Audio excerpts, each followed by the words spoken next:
C'est là que la comparaison avec les castors s'arrête. Car même s'ils construisent leurs barrages de la même manière, ils ne les alignent pas sur des milliers de kilomètres. Et s'ils avaient communiqué, ce qui paraît le plus probable, comment alors auraient-ils pu aligner aussi précisément leur site?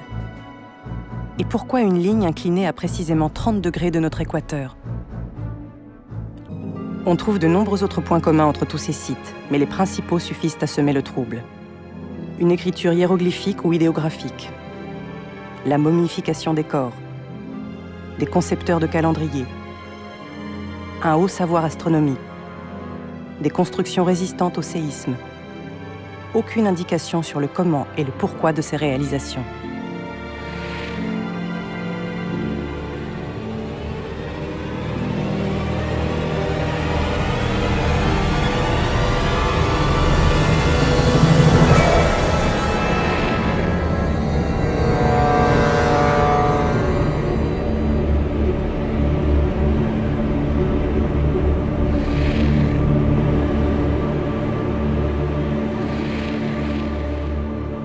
Ce cercle est large d'une centaine de kilomètres et englobe un grand nombre de sites autour de la planète, comme vous allez le voir.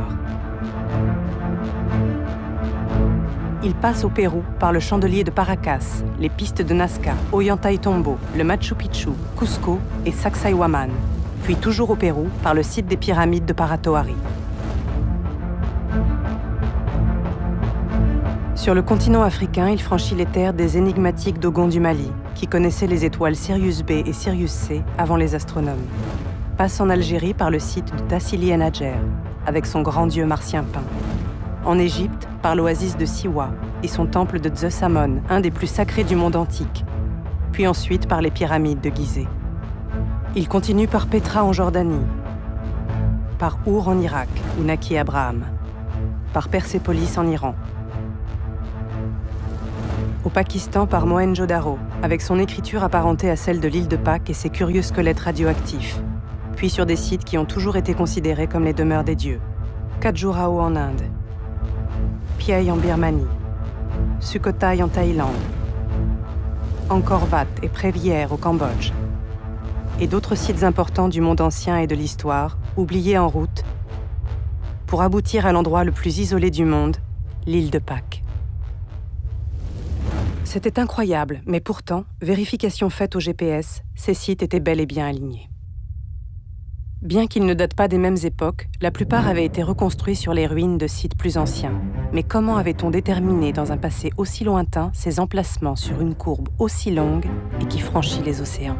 Pourquoi cet alignement de sites sur un cercle de la taille d'un équateur et incliné à 30 degrés d'une autre? Mais il y avait plus surprenant encore. Si ce cercle était un équateur, son pôle nord serait situé à ce point précis.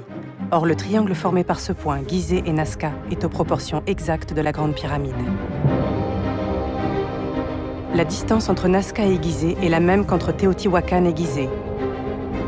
Même chose entre Angkor Wat, Nazca et entre Mohenjo-Daro et l'île de Pâques, ces 4 sites étant situés sur le cercle.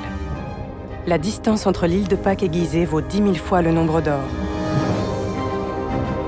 La distance Angkor-Gizeh multipliée par le nombre d'or est égale à la distance Gizeh-Nazca. Et la distance Gizeh-Nazca multipliée par le nombre d'or est égale à la distance Nazca-Angkor.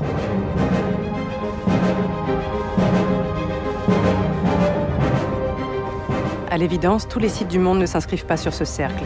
Mais selon mon informateur, beaucoup sont la projection d'objets stellaires sur la Terre. Mon informateur attira mon attention sur le pôle nord qui lui correspondrait si ce cercle était un équateur. Et coïncidence, ce point se trouvait précisément au centre d'oscillation du pôle magnétique terrestre, qui était, ce que j'ignorais, différent de notre pôle nord. Le pôle magnétique n'est pas donc un point précis à la surface de notre planète, puisqu'il se déplace à la vitesse de 40 km environ par an. Ce que l'on sait aujourd'hui, avec l'instrumentation que l'on maîtrise aujourd'hui, c'est que ce phénomène d'oscillation augmente. Et là, c'est très troublant. Était-ce la raison de ce cercle de 40 000 km et de son décalage de 30 degrés? Nous indiquait un lien entre les équinoxes et le pôle magnétique.